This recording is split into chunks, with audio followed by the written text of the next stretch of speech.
Hi, I'm Dave McKenna with Guide Flies. Thanks for checking out the video. Today I'm going to be tying our Purple Rain Prince Nymph in a size 20.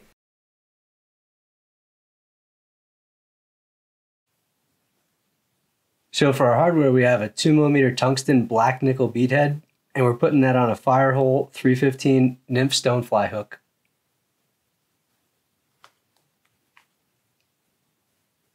For our thread, we're going to be using a Semperfli red 8.0 wax thread, really great stuff.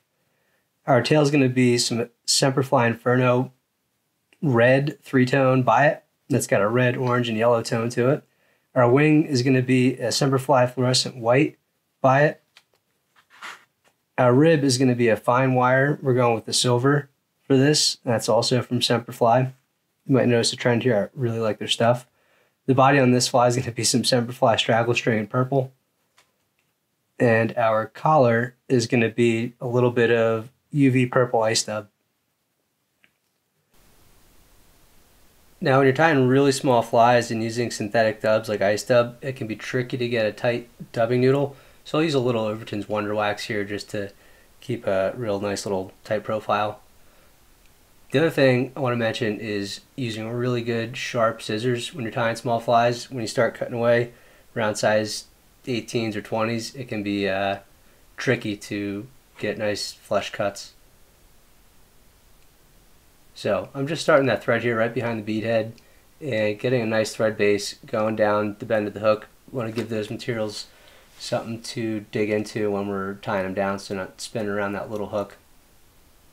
I want to be real conscious of our wraps here. You know, don't take any wasted wraps or generate any bulk where you don't need to.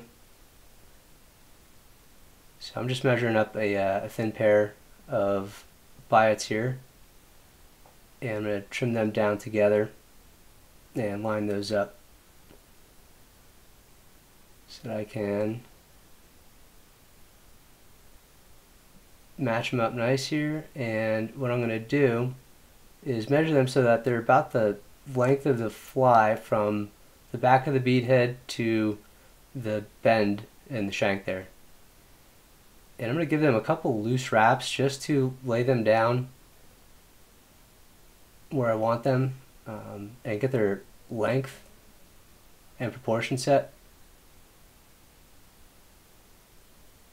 And when you're tying really small flies, these can be frustrating. Tying biots can be really frustrating, but if you don't tie them down too tight and you give yourself some loose tension there to sort of hold them as you maneuver them, it's not too bad. So you want to tie those down to build your taper right up behind the beadhead there. And this is where those really sharp fine point scissors come in handy. These are some Dr. Slick arrow point razors.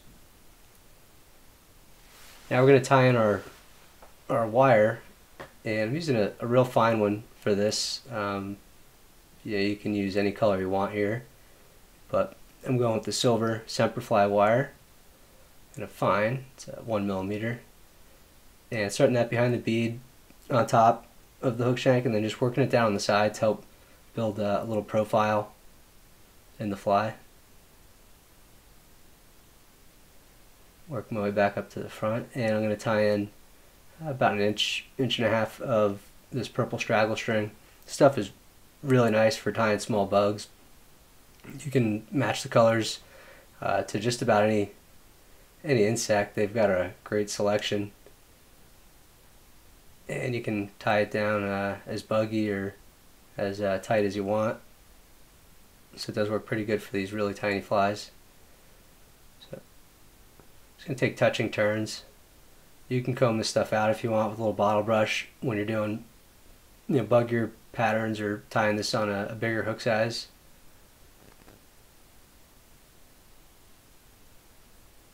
And I like this because it traps light really well and adds a lot of movement without having to add extra materials. Just going to tie that down good up front right behind the beadhead there. And now I'm just going to take my wire and just palmer that through.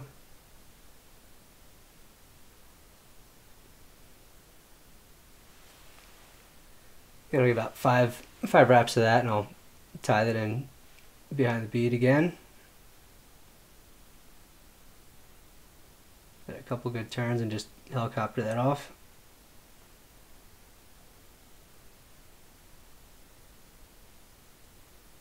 So now I'm going to tie in my little wing buds. Actually, I'm going to trim that down a little bit just to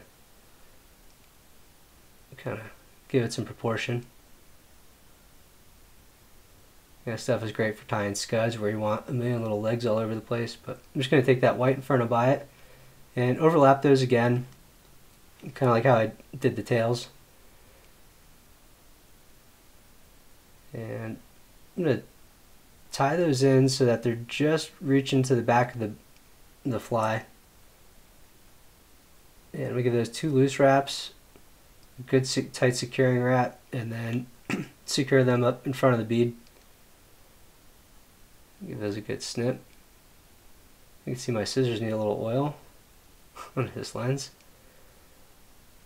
And this is where I'm going to add my little hotspot collar, and you can use any color thread you want, or dubbing, or skip it because it's such a small fly. Might not be too important, but just a touch of that Overton's Wonder Wax. This stuff goes a long way. Really great wax if you're going to spend your money on some wax that will last you a long time. And just take a little tiny pinch, just the smallest amount you can get on there of that purple ice dub, and just give that about 2 turns.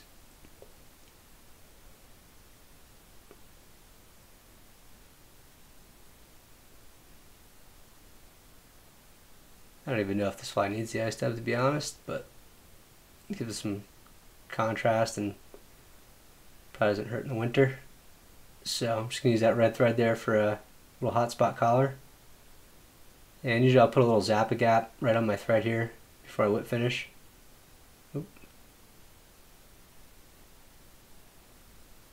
Cool whip finisher really helps too when you're tying these tiny little flies and using small threads and 8/0 and 12/0 and 16/0. And that's pretty much it. This is a great little fly for to fish as a dropper or an attractor pattern with a smaller fly trailing off behind it like a little midge or an egg. But this has been a real popular fly for us and a real great little producer. So if you have any questions, leave them in the comments and I'll try and answer them. But thanks for watching the video. Good luck.